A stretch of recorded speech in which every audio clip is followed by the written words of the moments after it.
right, let's get the show on the road. Good evening, everybody. So, wanted to start off with a little meme review because I think last week I didn't do a good job of that. So, checking audio levels. Can everybody hear me? Because that's been a problem before, and I don't want to do 20 minutes worth of content and not have my audio working. So.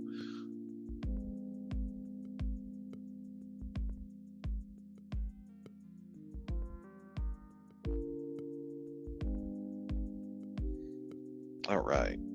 I think that's better. Yep. Okay, cool. Good. Static. All right. So I fired this one up because I was like, I just had a moment where I'm just like, you know what? Historical games are really cool. And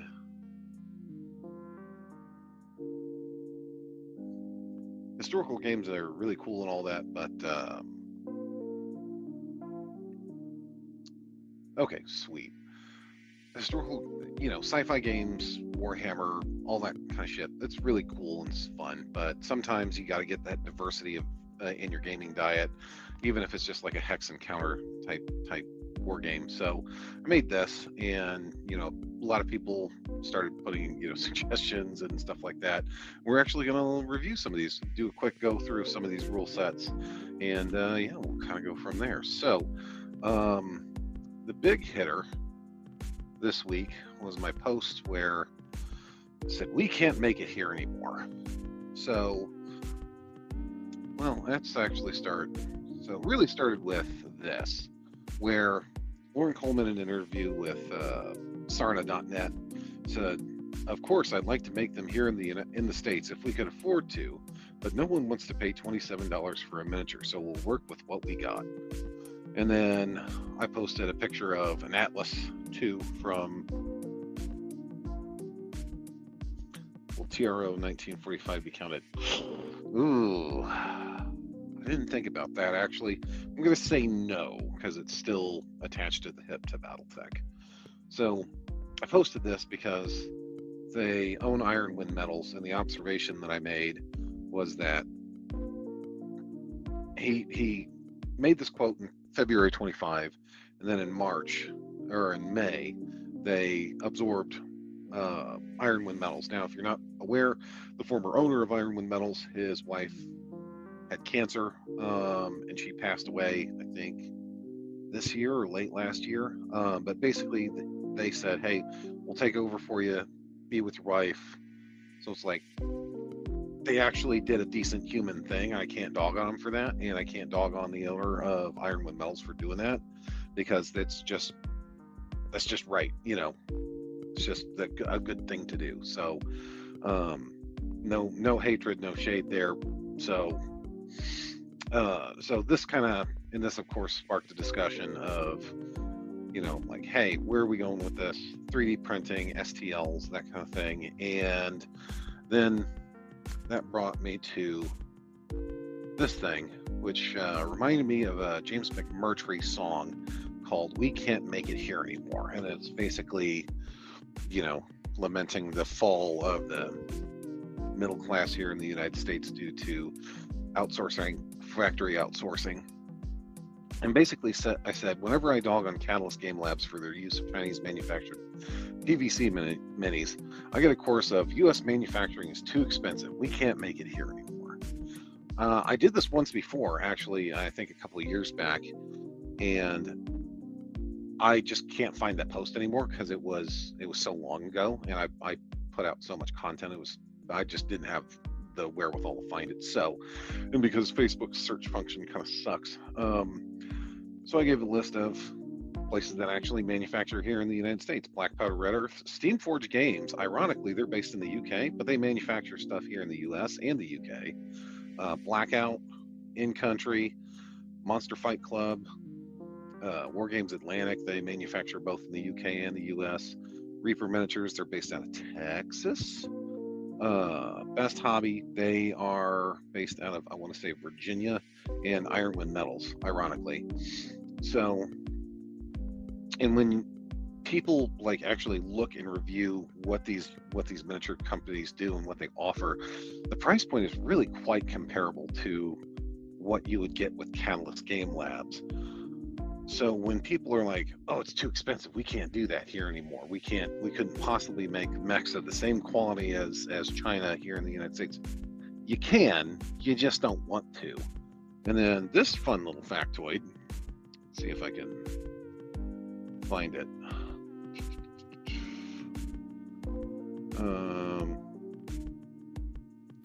But apparently, yeah, here we go, from a gentleman named Matt Osborne. Now, I don't know the truth of this. He said, you need to understand that Catalyst can't get a reference to work with any other US-based manufacturer. Not to mention a few Chinese manufacturers had also blacklisted them, having to hold containers of kit to ransom to get paid. Frank Trullman used to have a list somewhere, but the crux is that they had been blacklisted everywhere in the States before they looked at China. Even on book printing, they had burnt heaps of people. War Games Atlantic are the only ones from your list that would take a job like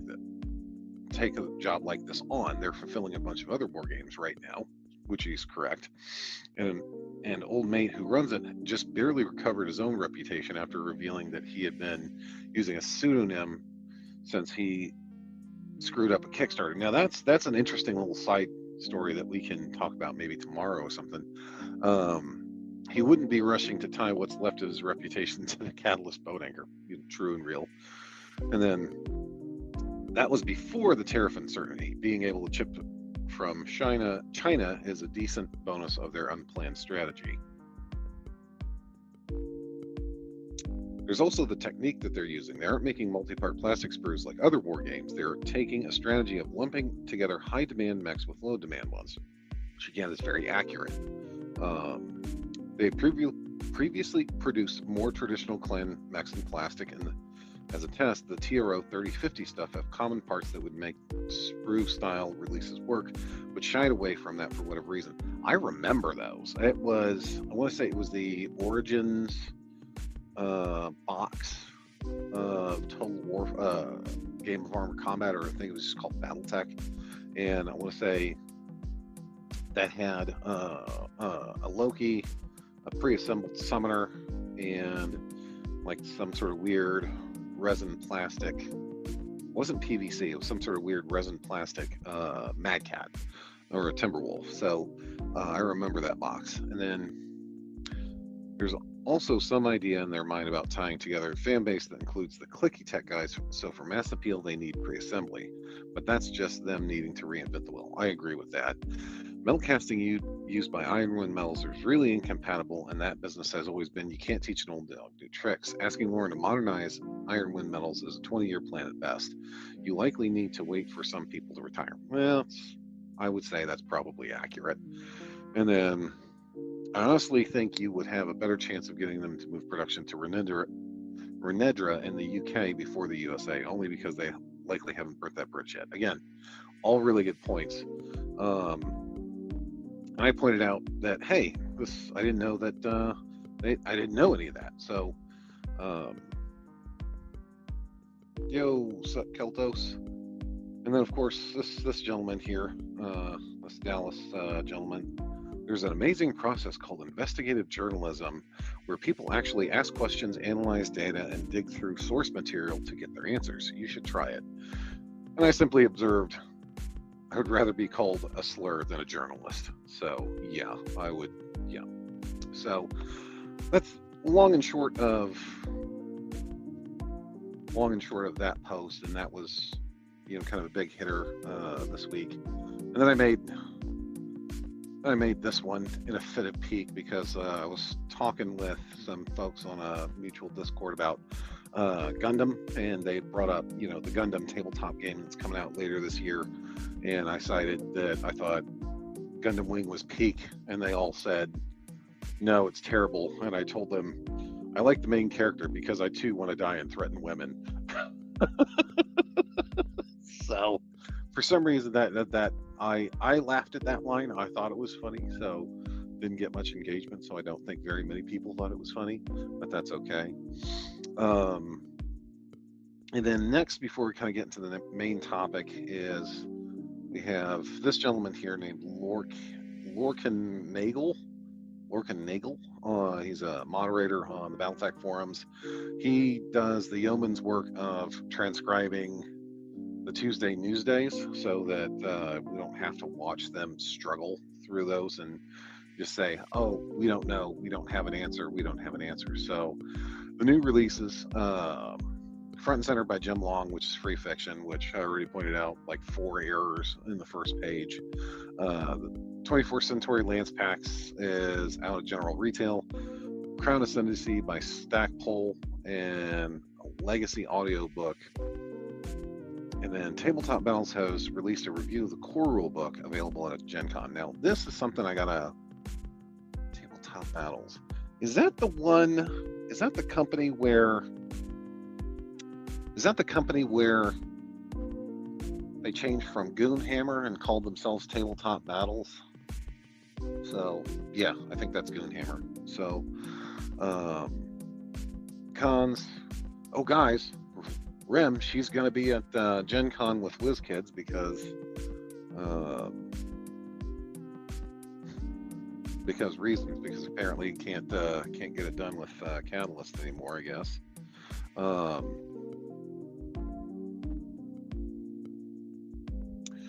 And then Q&A. Any updates from Randall on handling the mold slip issues and aces? I have a copy of Scouring Sands. I didn't have any issues with slippage. I thought those miniatures were fine, but maybe that was a more widespread problem after they got into their second press of those. MUL2 master unit list. There's a bottleneck. Only a month and a half's work to do after that's cleared. Why has the core rule block been pushed back? Oh my, shock and surprise.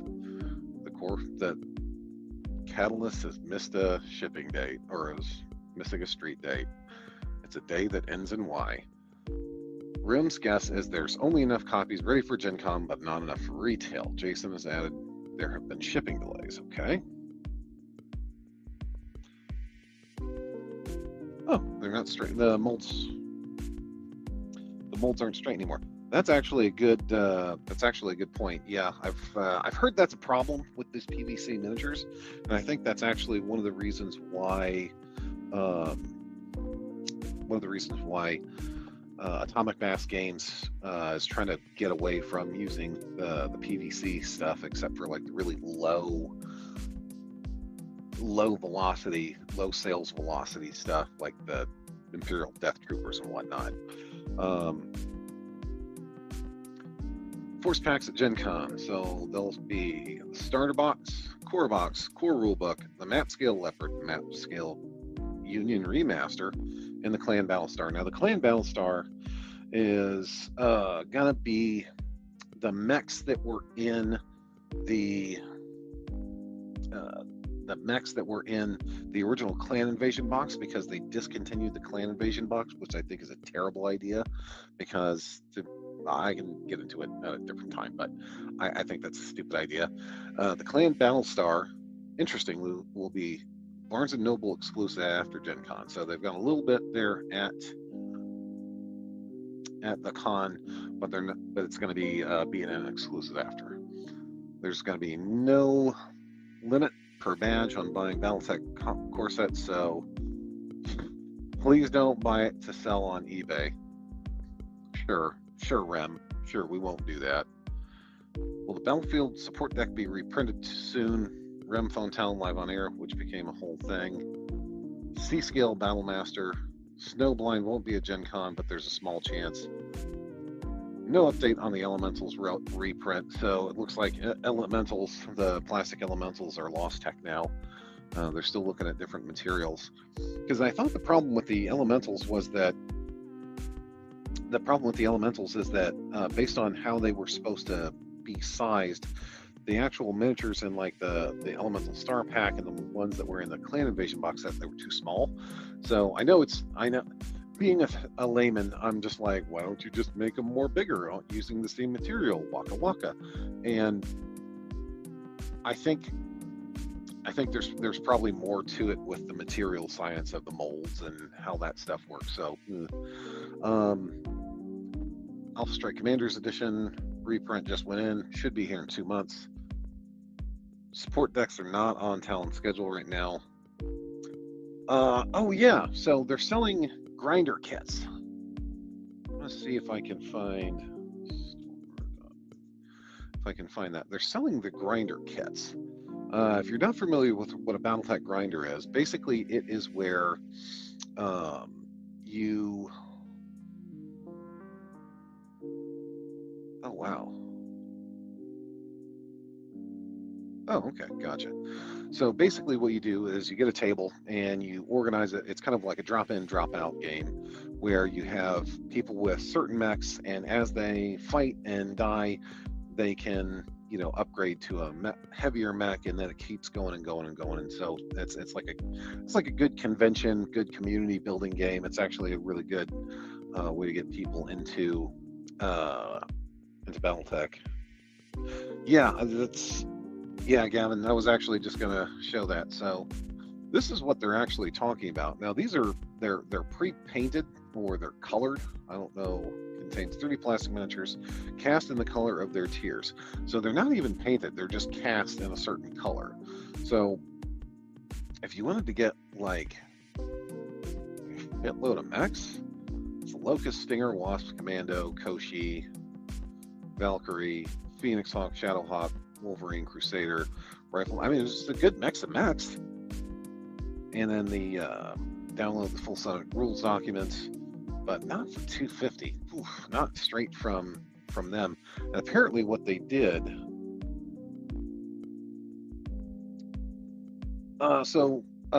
Wormwood, as far as I understand it, the ones that ended up on eBay were sent to Catalyst demo team agents. And instead of using them for their intended purposes, they flipped them on eBay. Now it's interesting because apparently these grinder trays, these miniatures trays, they are leftover stock from the demo team, which makes me wonder why aren't they bringing more people into the demo team to run BattleTech games to try to, why would you want to sell it as opposed to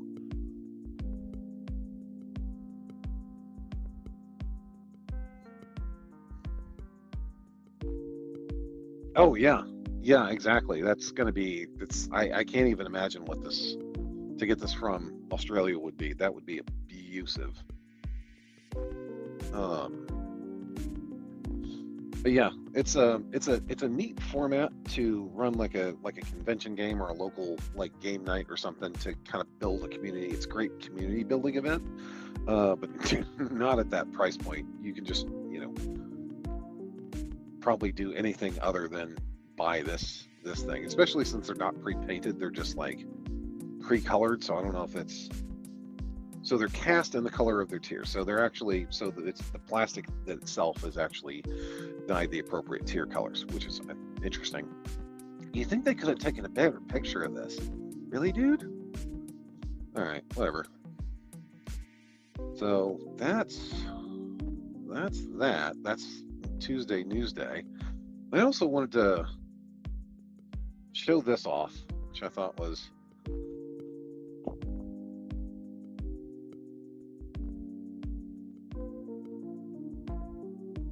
excuse me. I had to sneeze.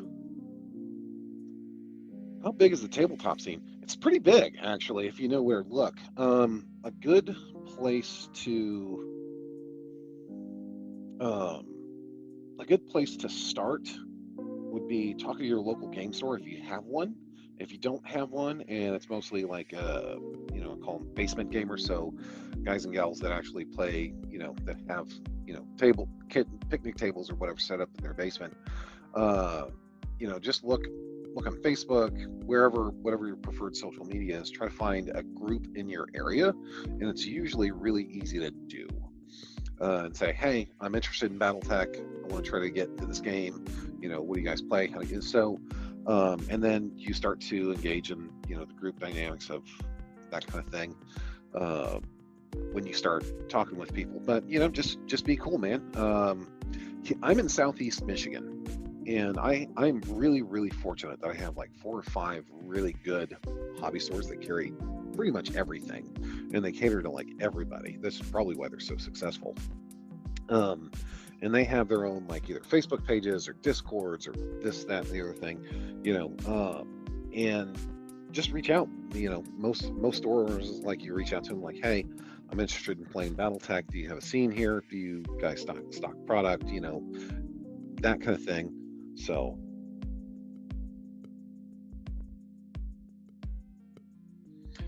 play it myself because I'm only here to play. I play BattleTech PC game and no other.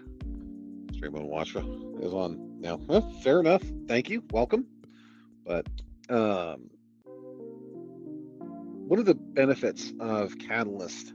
You know, we were talking a little bit about Catalyst pricing earlier in the stream. Is that it's made the tabletop scene really, really explode here in the United States, at least for us.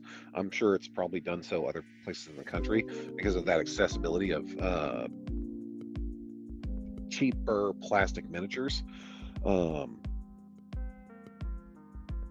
And that made a huge difference, and you had a huge resurgence of all these people that were being disenfranchised by the Warhammer 40,000, you know, Games Workshop, the company that runs Warhammer 40,000. They were really being disenfranchised by that, and what they did is they gravitated back to BattleTech because they saw that they had a Kickstarter. Kickstarter was real wildly successful, delivered quite a bit of what they promised on. We're still missing some like fiction and whatnot, but they did a really good job getting that Kickstarter done as quickly as they did during COVID. I thought that was actually really impressive, you know. So before people say I hate just everything Catalyst does, they did a really good job with that. And what they did is they refreshed a bunch of old books. They detailed a bunch of, you know, more. They brought art up to date. They brought art assets up to date, miniatures and whatnot. So they really did like inject new life into the game by doing that, and that's facilitated by the goodwill of the fans, which they are currently stomping all over. So it's been an interesting ride for the last 4 or 5 years since the BattleTech kind of came in. Once had a guy walk up to, I keep having that too, Gavin. Whenever I play BattleTech, I usually get like at least 1 or 2 guys, you know, like, hey, is this BattleTech? Like, yeah, man, is it still around? Yeah, and you gotta have that talk off with them. So it's fun. Came with 9th edition for 40K, started because it was bad. Yeah, I get that a lot. I've heard a lot about that, because what I've heard is that people will go from they'll go from, you know, they went from 40K, they saw Games Workshop being like really aggressive, like IP,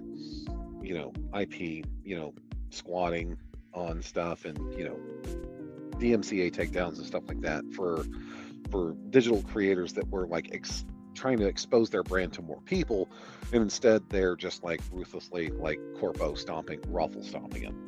So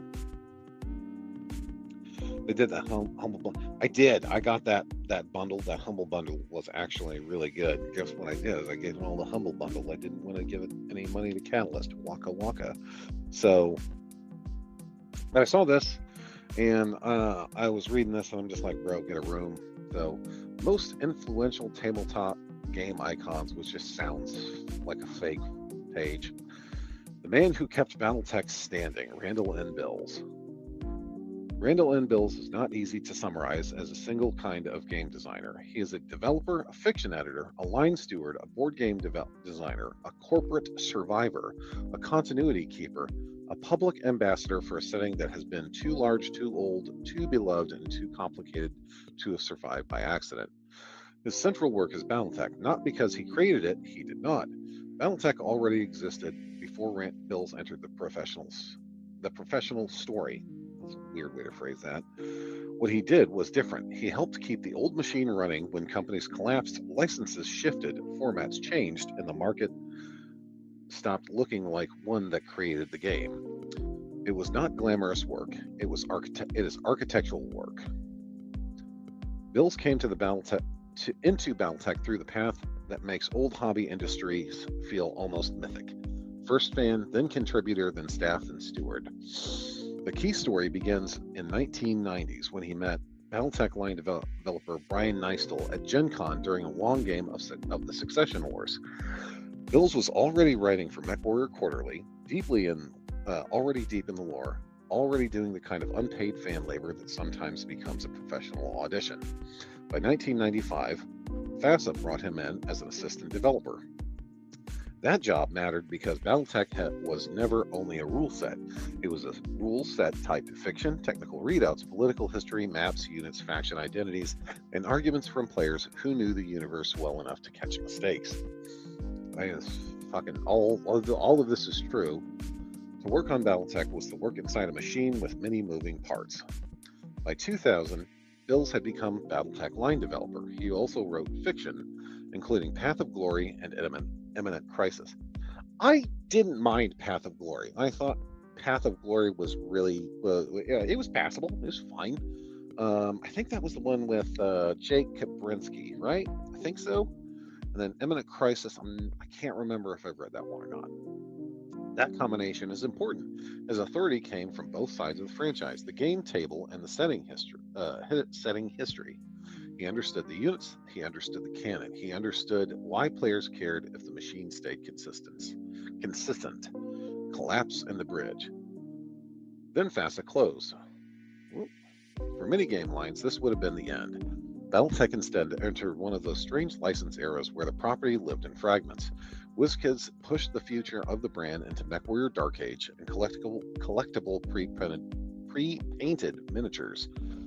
I'm a big fan of Dark Age because that's how I properly got into playing Battletech as a game. But that's a story for a different day. Classic Battletech survived through FanPro. Fiction continued through new channels, rights, formats, and fan expectations no longer pointed in one clean direction. Bills became one of the bridges for that, across that break. He worked around the WizKids era. He helped preserve continuity. He helped keep the older game alive under the classic Battletech banner. When In Media Res and Catalyst Game Labs became the new home for Battletech and Shadowrun tabletop publishing, Bills became one of the people carrying institutional memory forward.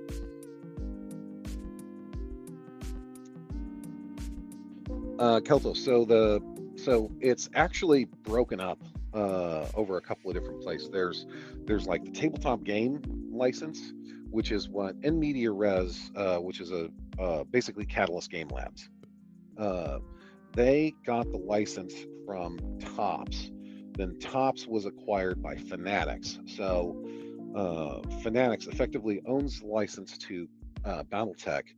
So Catalyst Game Labs is their licensee. The video game rights stayed with Microsoft, and then that's why we get the MechWarrior series, which is considered kind of like a different, kind of different side continuity or whatever. And then you have the miniatures rights as far as being able to like make the multi-part miniatures. I'm still not sure how that works because I don't think that's ever been sufficiently explained to me, how Iron Wind Metal's piece of the pie works. But they're the ones that were producing miniatures for a really long time, and I believe Catalyst is getting around them having that license by having this be kind of positioning as like board game pieces or game pieces, at least as near as I can tell. So yeah, it's a complete cluster. The Battletech ownership rights are a complete cluster F. The first major reason he matters: a franchise can die even while the name survives, and we're going to talk about some dead games later on in the stream. The title can keep appearing on boxes while the old game became unreachable, unsupported, or spiritually replaced. Battletech did not vanish into that fate. Its maps, record sheets, technical history, faction politics, and old machines stayed part of the living line.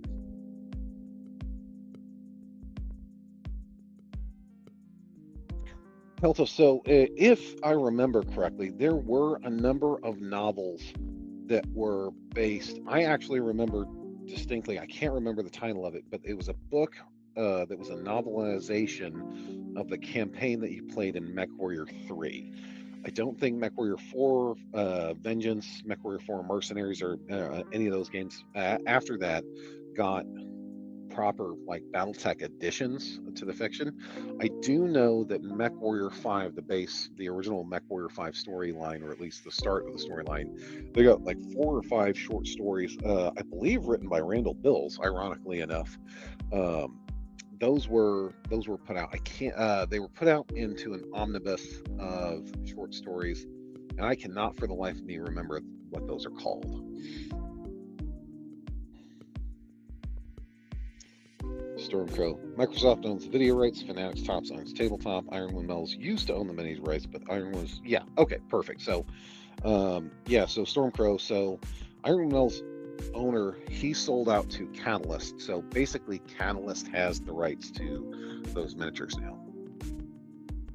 So basically, this just continues talking about like how he's the bestest ever and how he. Oh boy, here we go. The Catalyst Crisis in 2010.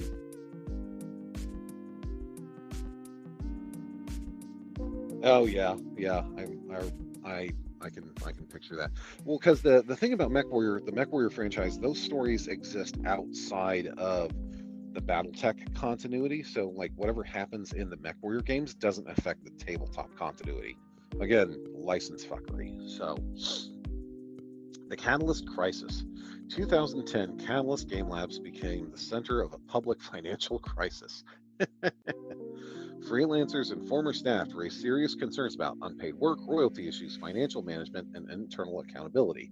So, if you're familiar with Porchgate, this is where Porchgate happens. Basically, what happened is that Lauren Coleman, who owns In Media Res and Catalyst Game Labs, allegedly commingled his personal funds with company funds, and he used those funds to pay for home renovations.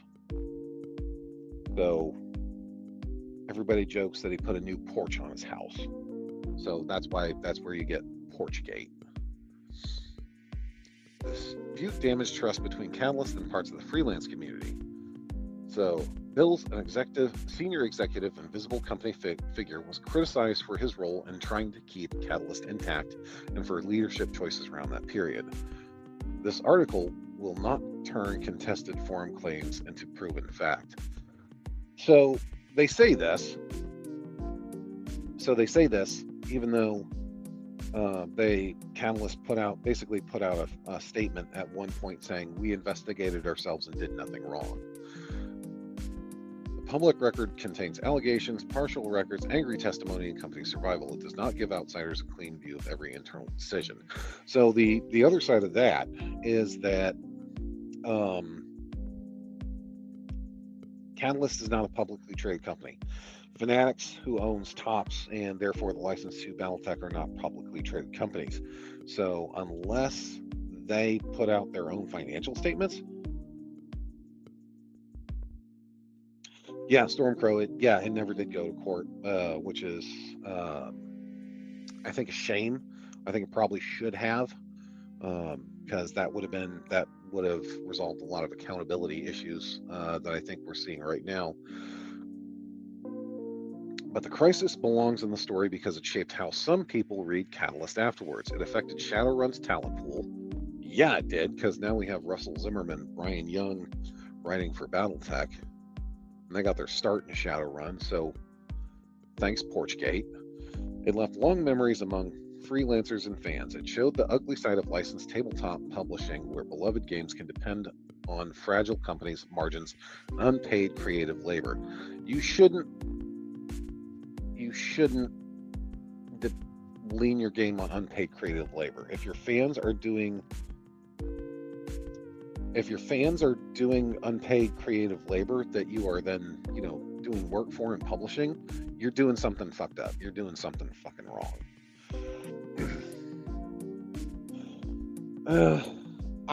Gavin, I would almost say it's an infinite crisis, because they did the one Kickstarter, the Clan Invasion Kickstarter, and then they did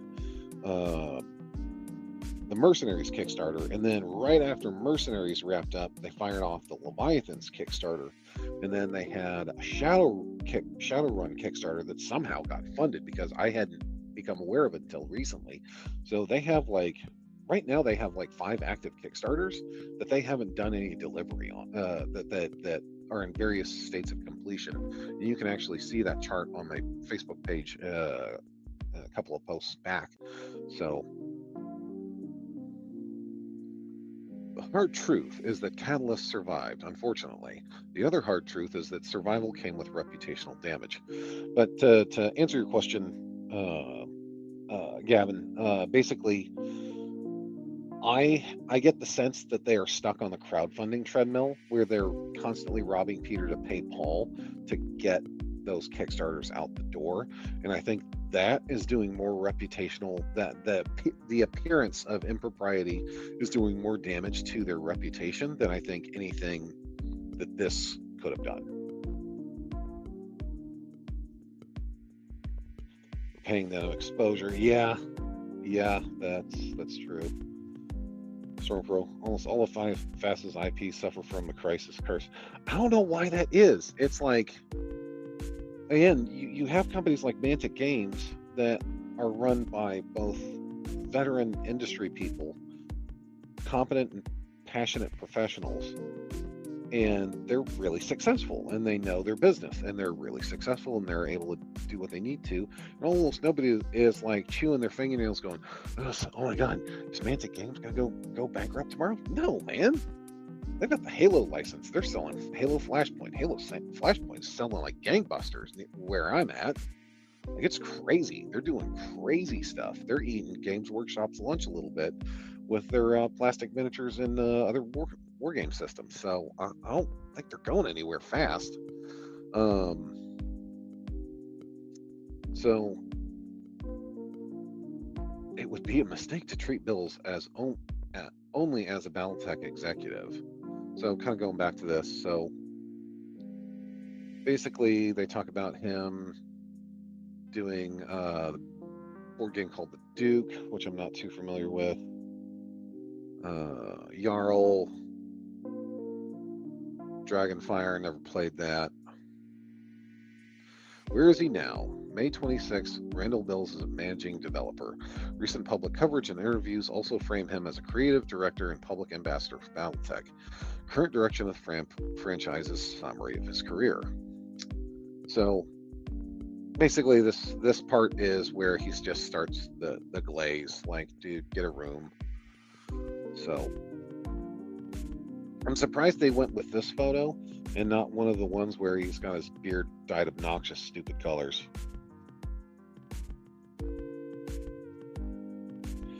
Stormcrow comes in the sky is dead. Shadowrun barely alive. Yeah, I literally don't know anybody that plays Shadowrun. I literally have not met one person. So I see them keep launching Kickstarters for it, and I keep wondering like where these people are coming from because I've never seen one.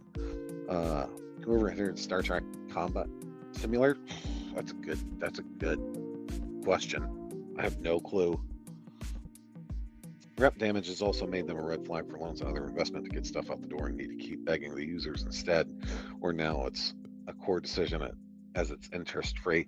Honestly, I think this is a core decision. I think they got a taste of blood in their mouth when they got that first Kickstarter off the ground and it launched and it went, just ballistic. So I think they got kind of their blood up, and they're like, oh, we can just do this. It's just interest-free investment. This is amazing. And then we've got the post-funding stuff that we can deal with.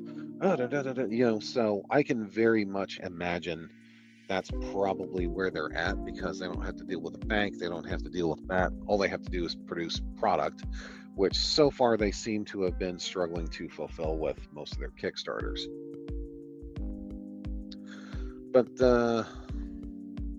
so anyway, here's Nashville. If you guys aren't familiar, I have never seen Kirsha Verstahl VTuber. That's a Kirsha reference. So they showed off. They finally, finished off this totally legit, totally not cooked the books, campaign where you report your battles. They're showing off the new Orc Boys. These are the multi-part kits, not the snap fit or the push fit that they have in the current starter set. They look really good.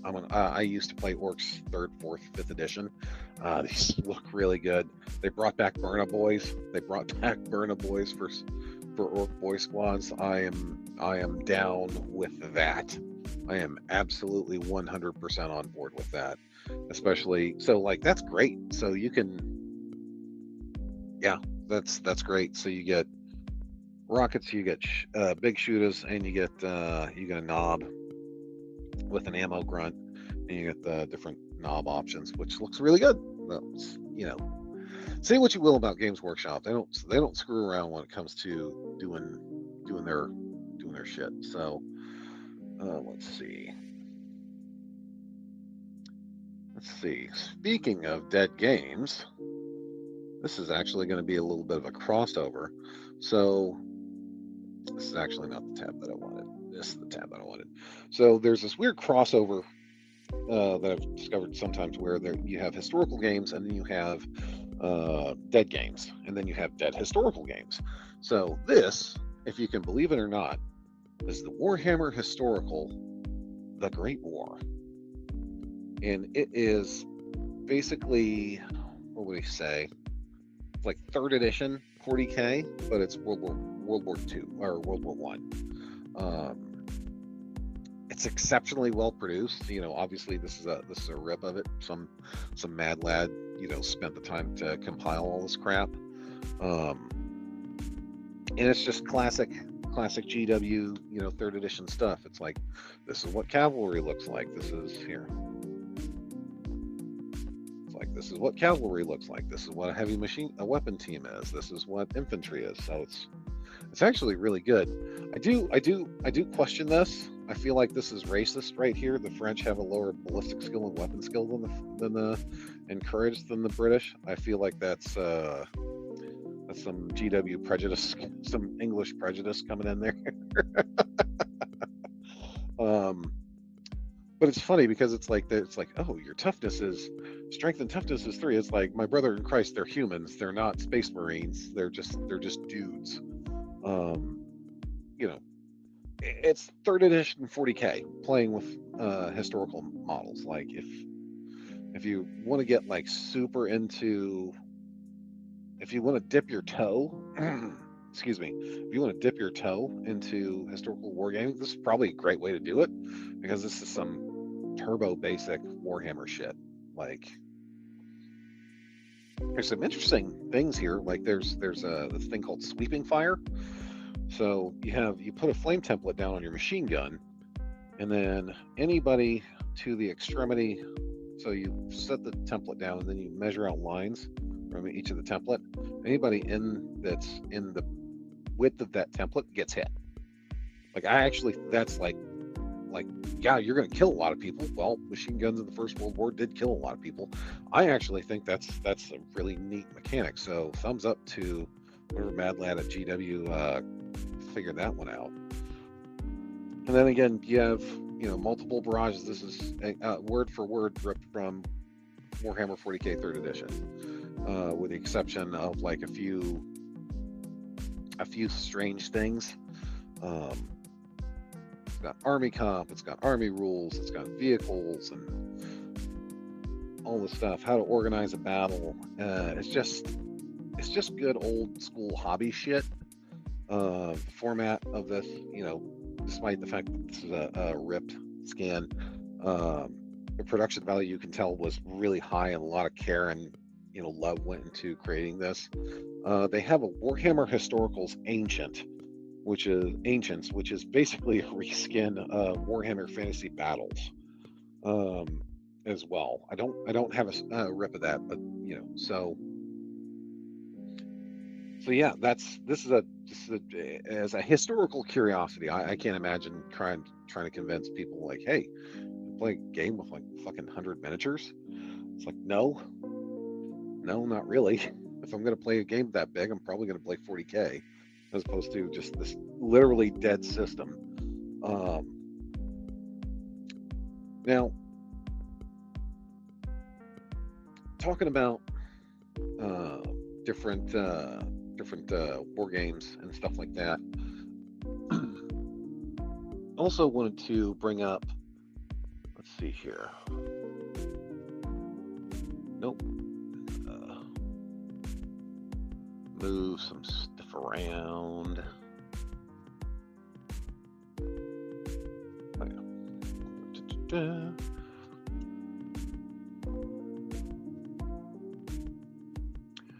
I can find.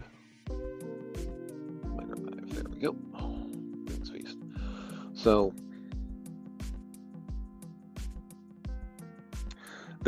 well, I can mention them right now.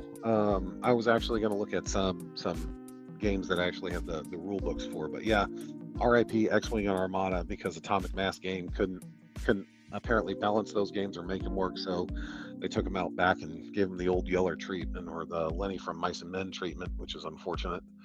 But if you have like a historical itch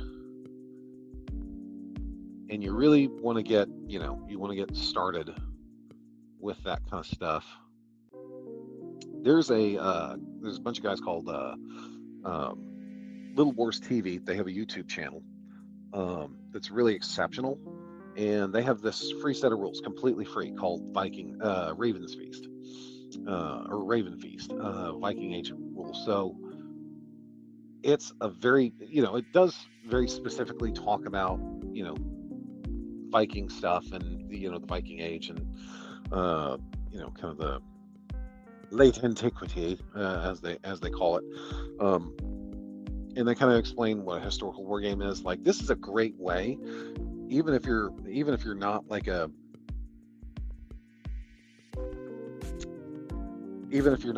historical like war gamer, where like you're getting people into play wargaming for the first time. This is great because it's low model count and it's a lot of fun. Like, yeah, that's a battle right there. It takes place on like a 4x4 mat.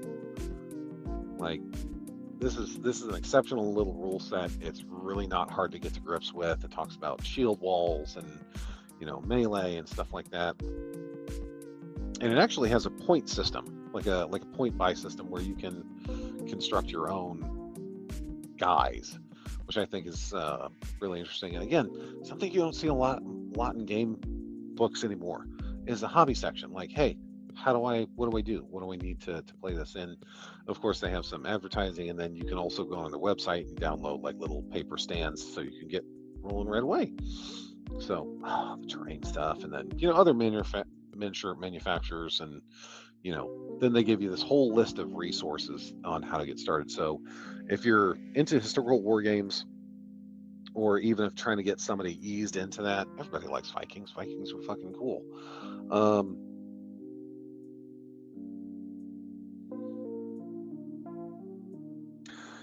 Well, yeah, I don't know what Atomic Mass Games is doing, because they are constantly reaping their lines.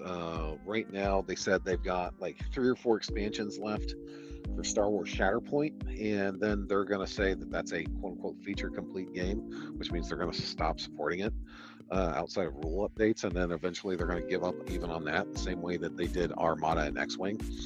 I think probably, if I had to say, the pre-painted nature of the miniatures was a problem for them, at least as far as like manufacturing concerns, because as far as I can tell, they like to be able to just sell you unassembled miniatures, so you put them together yourself. So again, good. So right now we're talking about historical games. Well, let's see. Let's jump ahead. Let's jump around. This was an interesting game. This is actually the Terminator miniatures game, which nobody's probably heard of, nobody's probably talked about, and nobody's probably played, because it's a dead game. It died actually really quickly. Let's enjoy the Amelia Clark booty shot there. Yep, there There it is. Anyways, so this was a game designed by Alessio Cavatore. Miniatures were by Michael Perry and Bob Naismith. So these were not inexperienced dudes. Like this, this actually had quite a bit of talent behind it. The rules format, as you can see, is presented really exceptionally, just great. And unfortunately, I think it suffers the problem being tied to those absolutely god awful Terminator Genesis movie. Oh my god, that movie was offensively bad. But you could play Terminators versus Resistance.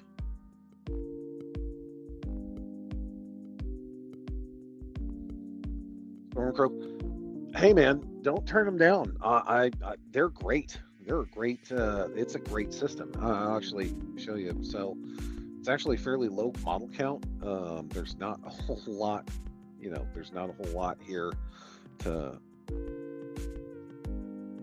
It's not a whole lot here to play. I mean, you get I think the core box that had the little card cheap, super thin card terrain, the tokens, and the range gauges and whatnot. The thing that I thought was interesting is, so here's all your markers and your tokens and whatnot. I thought was interesting is they use this dice system where it's like, okay, you use a different type of dice to do different types of actions. So if you're a Terminator and you're punching somebody, you're going to roll like a purple dice, so a D10. So your chances of hitting that person and killing them are way higher than you would be if you were just rolling, are different than using a D8 or a D6. So I really like that. I thought that was a really neat little mechanic. Then you have a fate dice, which so it's so it goes all the way from a D4 to up to a D20. So and then you have a fate dice. Fate dice are used to what the hell? What happened there? Fate dice are used to determine the number of models that activate a single impulse. So basically, it's an I, and not an I go you go. Basically, okay, I roll fate dice, and then I move that number of models, and then the turn passes to you, and then depending on what happens, if you roll fate, I believe the fate dice is you get to. Yeah, the fate dice is you can actually use it to like break the game. So like you can say, hey, I have a time displacement device agent. So you have, not John Connor, Kyle Reese, or like you have a T800, and basically you roll a dice and you don't like the dice, you can say, okay, I'm going to spend my TDD marker to say he went back in time, did something to influence this roll, and then you get to re-roll the dice. So it's actually really wacky and kind of interesting how they did that. So again, Alessio Cavatore does not play around with his rules. ABS. Lizzie, what's ABS? A billion suns. Okay, gotcha. That's D4. They are gross. That's awesome. But yeah, I'm pretty sure you can just find that there's a Facebook group and you can just get this rule book. You can get, and I'm pretty sure Alessio after the game kind of went like, bleh. He was just like, yeah, no, here you go, just take it, run with it. So this was a fun little system. I think the problem is it didn't have very many legs. The legs on it weren't very good after a certain point, and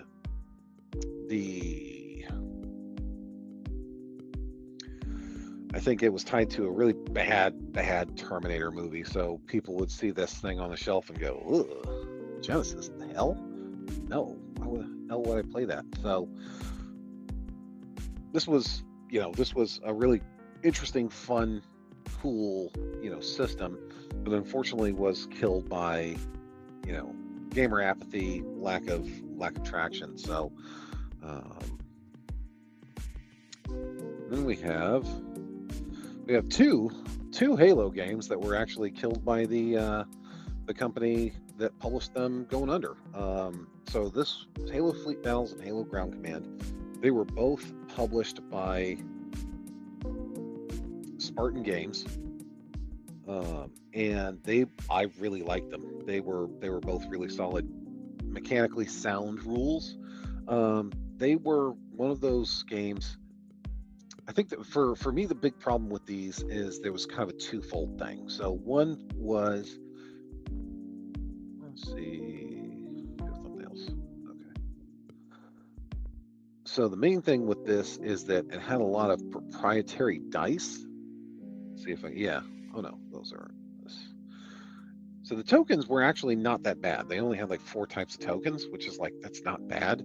As far, because I think what happens with a lot of games, like especially like Star Wars Legion or whatever, they have what I call token bloat, which is where like you have one unit moving around the table, and all of a sudden that one unit has like a dozen tokens following them around to indicate, various different status effects.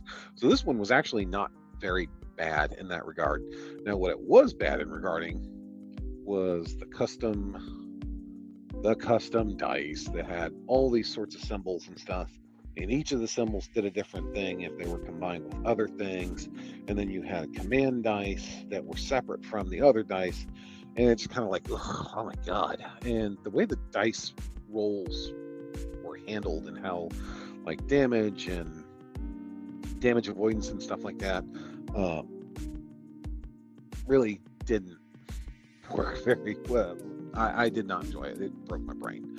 Now, one of the things that I do like is having some sort of external kind of like command friction, or like kind of something that allows you to break the game in interesting ways. And this, you have basically when you buy, when you're buying your ship list or you're buying your fleet, you have basically you buy a character, and for these particular characters, you get a certain number of order dice. So you roll the order dice, and then you use the symbols in conjunction to kind of stack and do all these crazy things. So you can, if you save up your pennies, you can do this enhanced targeting action. So Fallout Games dice. I don't know, Gavin. How I haven't played Fallout. I haven't seen Fallout played. The tabletop game. I haven't seen it yet. So I couldn't comment, unfortunately. But yeah, so it was a neat game. These ships were plastic. They were hard plastic on frame. They looked great. The UNSC stuff looked amazing. They had these cool little clear bases with the flight stands and the fire arcs and all this other bullshit. It was a really good, mechanically sound game, with the exception of these dice mechanics. But boarding actions were really fun. The rhythm of the game was really fun, and unfortunately, Spartan Games went bankrupt for whatever reason, and we lost that game. And kind of on a similar vein, we got Halo Ground Command that was followed shortly hot on its heels, and basically this game is like a company level type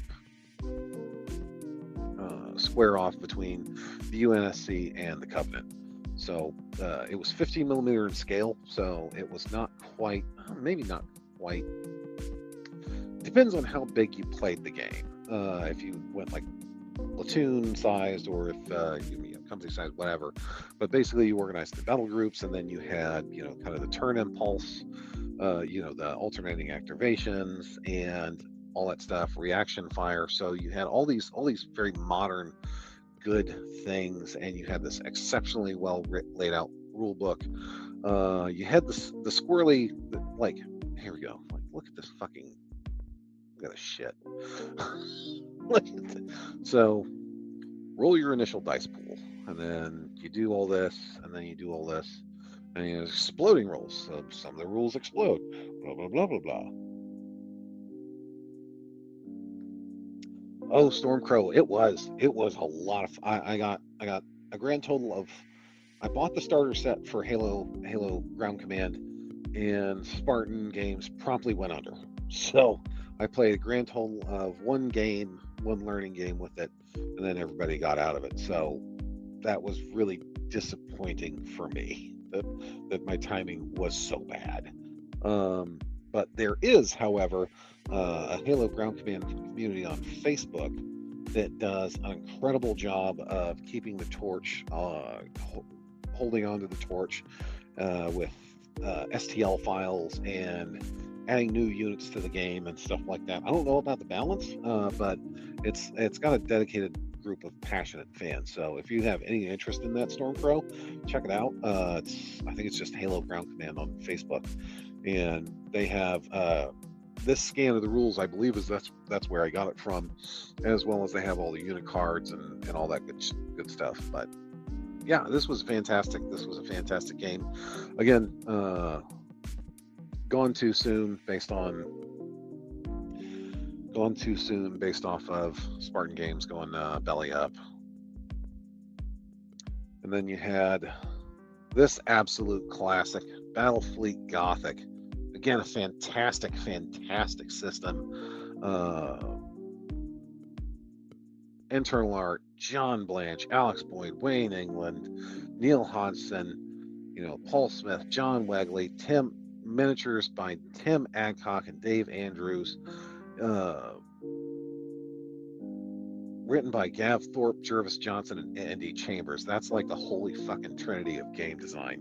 You can't get much better than that. This was a fantastic game about fleet scale battles in Warhammer 40k, and it's exceptional. It is exceptionally well done.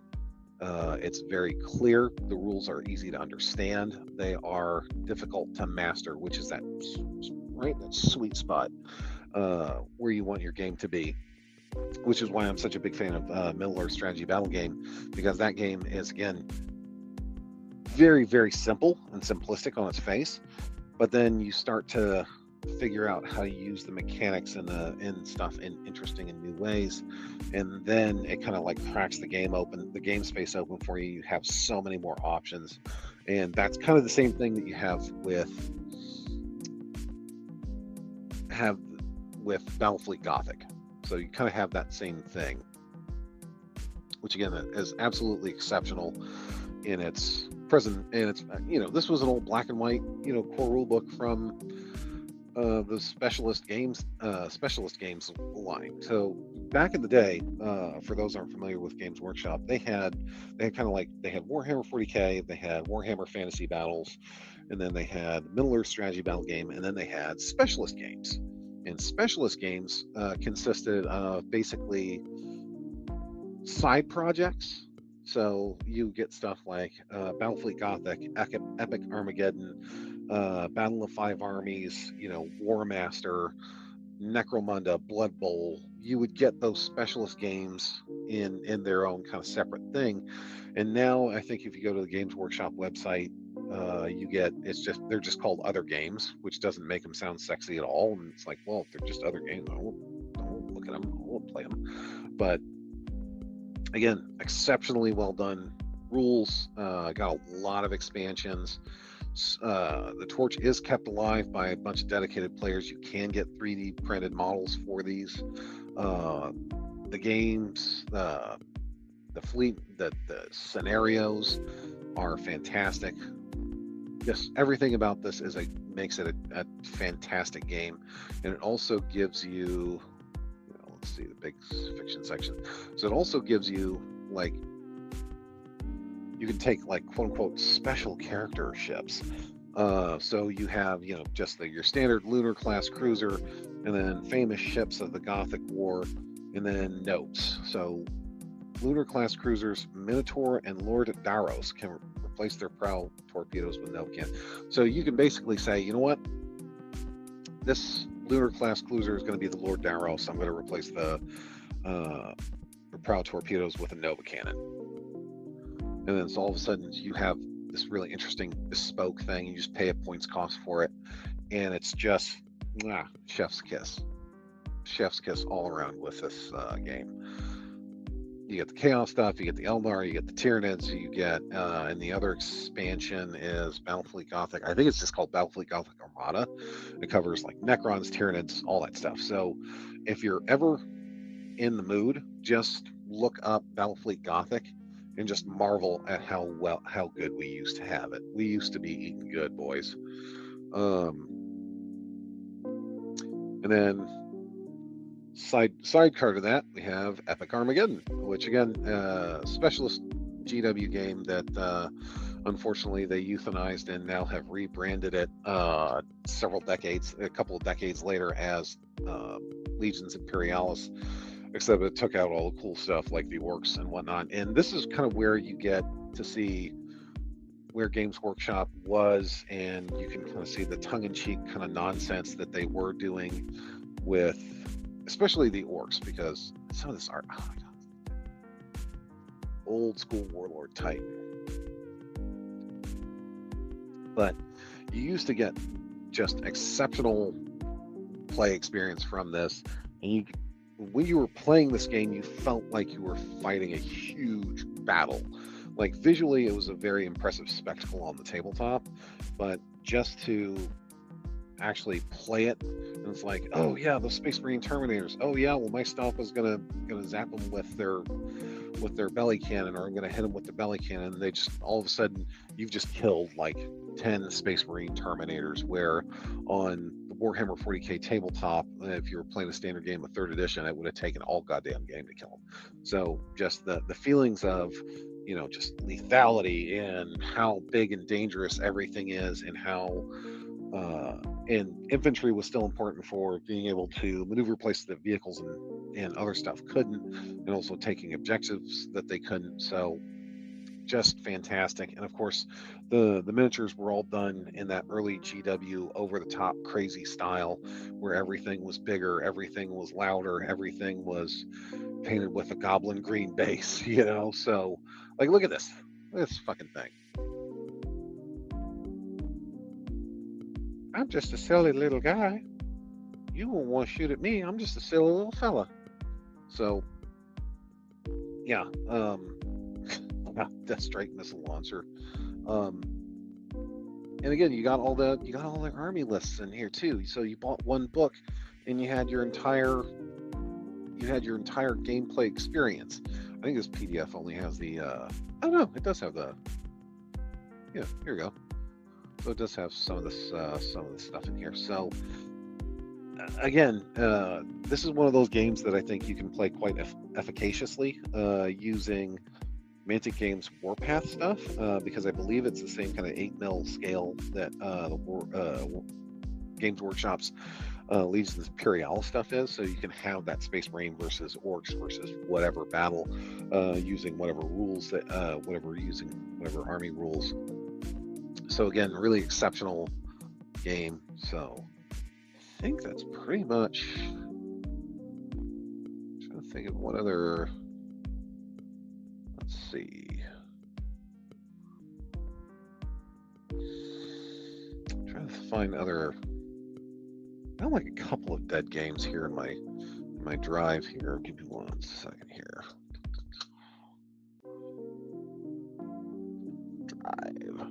Drive. Oh yeah, here we go.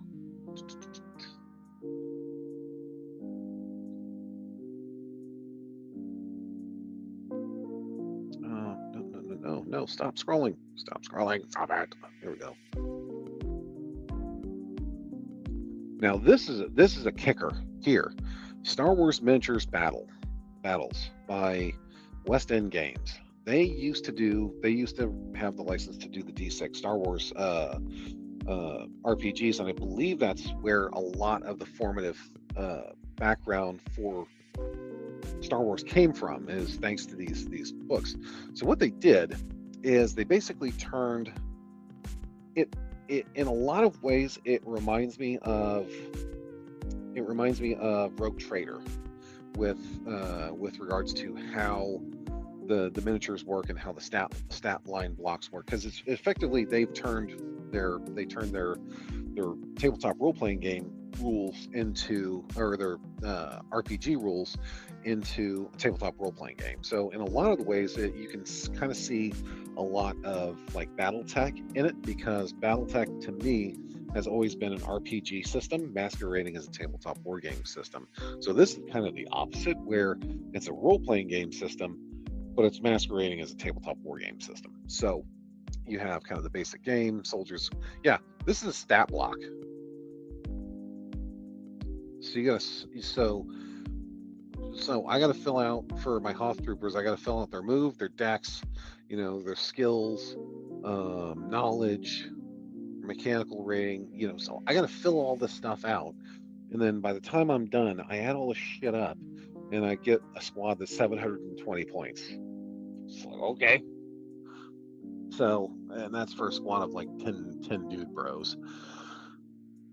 Now, this would be an interesting game if you really like knuckled down and like really analyzed the rules and worked it out and played a game. I bet you could do a really cracking game using the miniatures from Star Wars Legion with it.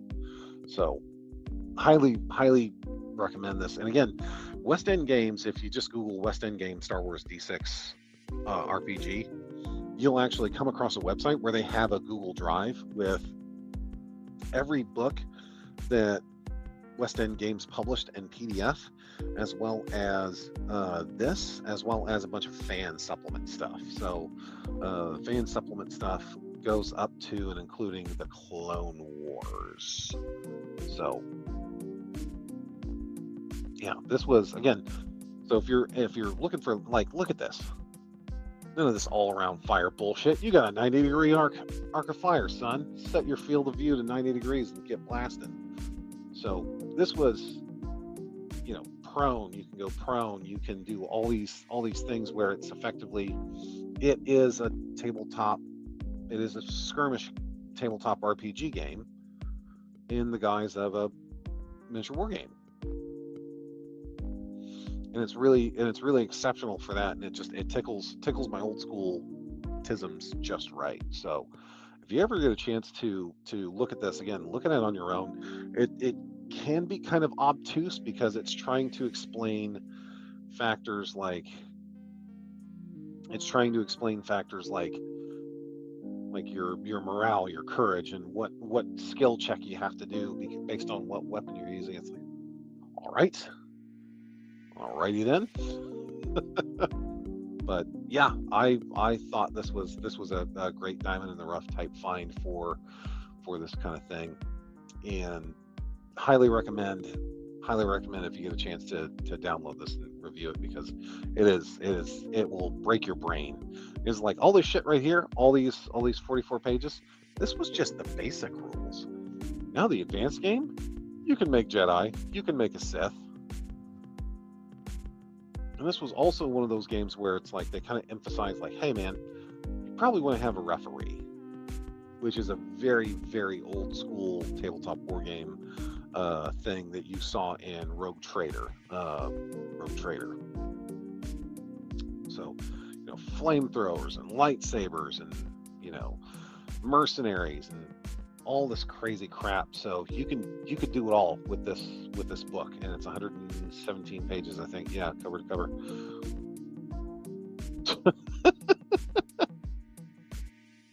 Let's see. I'd like to write for the journal. Please send me writer's guidelines. I've included a self-addressed stamped envelope. That's funny. And I think the last one that we'll talk about for tonight before I get off my dead game rampage here.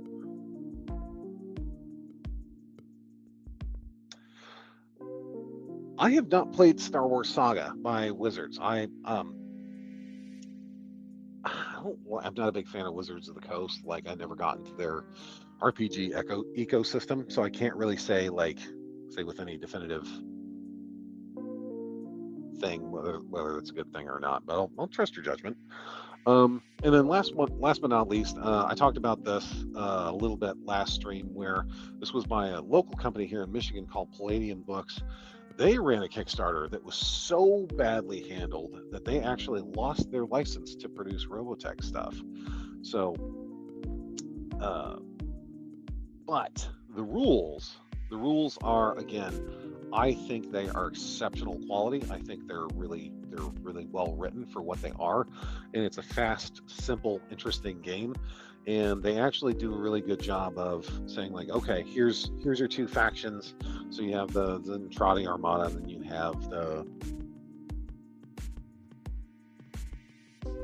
about to wrap up DMing a 3-year Fantasy Flight Star Wars Edge of the Empire campaign. I have never played that system. I've seen it from afar, and it always looked interesting. But I had my two kids, and I just don't have the. I can carve some time out for tabletop wargaming, but I just can't commit to a consistent schedule with an RPG. Although I would love to do that someday. But this is again kind of based on their they use a lot of definitions and stuff like that from their tabletop from their actual RPG. That's why it's called RPG Tactics. But in all other factors, this is in all other factors a completely separate tabletop miniatures game that is only tangentially related to the RPG game. Felt bad for after reading up on this one. I got two of their log commander pods, painted them up as Marauders. Based. Yeah, I actually met the owner of Palladium, Kevin Symbieta. Hopefully, I'm pronouncing that right. Because he was like, "Hey, we got all this stuff in our warehouse," because they actually own their own warehouse in is it Taylor, some damn place? I can't remember. There's some place here in Southeast Michigan. It's kind of south of Southfield, Michigan, if anybody's familiar with the Enchanted Midden here. And basically, he kind of put out a call to Kickstarter back. It was like, hey, reach out to us, schedule time, we'll come and have you pick up your pledge. And I'm like, okay, well, I work up the road from you guys. So I went, grabbed it, brought it to work, went home, and just got tucked into it. I still have the physical rule book from that. I still have the physical rule book. So again, really simple system to get to grips with. There's not a whole lot of tricky stuff, and again, just a really tightly well designed game. And the unit cards are great. The way things are phrased, and the gear porn, which I think in a real mecha type setting, as far as like Robotech goes, I would call that like a real mecha anime type setting because of how much gear porn there is in it. The gear porn is really good. It tells you, hey, this is a GU-11 gun pod. This is a LLW-20 CIWS Valkyrie head laser. You have all these definitions that you look, if you're a big fan of Robotech or Macross, you call it Macross if you're wrong. But you have all these great definitions and stuff that you recognize if you're really digging into the lore of Robotech. And this actually got me fired up. And I think a lot of Battletech fans backed this. In fact, I know a lot of Battletech fans backed it because a lot of the comments kind of going back and forth were like, yo, I'm going to use these mechs for Valkyries. I'm going to use these mechs for Stingers and this, that, and the other thing. So there's definitely some overlap, a lot of overlap there. If we were to do Min-May sing. Yeah, no singing, please. So, but it covers all this stuff, and unfortunately, a good chunk of this stuff never made it to production because of the production issues they had with the Kickstarter. And so basically what they did is they had a partner called Ninja Division. Ninja Division kind of did half the job, then left them holding the bag. They had to do all this engineering work again with factory overseas in China. Again, we're seeing, don't trust China. China is asshole. But eventually they came out. The miniatures were really extremely detailed. They were basically like small. They were like all but small model kits, but they were really fiddly to put together. But if you could get around that, they were actually really, really beautifully done. So, yeah, and the two forces, the Zentradi and the what are these guys called again? I'm just trying to, yeah. UEDF, yeah, the United Earth Defense Force, they play completely differently. The Zentradi rely on mass and numbers and being able to just like drown you with bodies, whereas the UEDF, with the exception of like maybe the Destroids and whatnot, they're about like stick and move and putting you in a bad position tactically and causing you tactical dilemmas. So again, really exceptional set of rules. that I really enjoyed. The models, you know, they as beautiful as they were, they had a lot of frail parts, fairly frail parts. So that was kind of a consideration as well as you were building and making those miniatures. So again, I don't know if there's a group out there that's still carrying the torch for this. It wouldn't surprise me if there was. I wouldn't surprise me if there's a fair amount of 3D print files for these particular miniatures and whatnot. So, you know, go explore the interesting and wild, wacky realm of dead games. And that's pretty much it for me. I had a lot of fun talking to you guys about these games. It's not something I get to do very often. So thank you guys for lending me your ears for a little bit. Again, if you guys like this content, please like, share, and subscribe. It helps me in the algorithm. I hate doing calls to action because it makes my skin crawl. But and then, of course, if you guys like what I'm doing and want to continue supporting me in my work, you can donate to my Ko-Fi below at ko-fi.com/Dr. Bonsai. And that is all she wrote, folks. Thank you so much for your time and your attention. And if you guys enjoyed this, I can maybe try to make this like a regular segment on Wednesdays, or try to figure out, find more games to find to talk to you guys about, because I think there's a lot of good kind of archaeology, if I want to use that term loosely, archaeology that you can do with tabletop miniature war games, where you have a lot of systems where companies got bought, sold, folded, and we lost some really great, exceptionally designed games. So, but again, thank you guys very much for your time. You guys have a great evening. We'll see you tomorrow.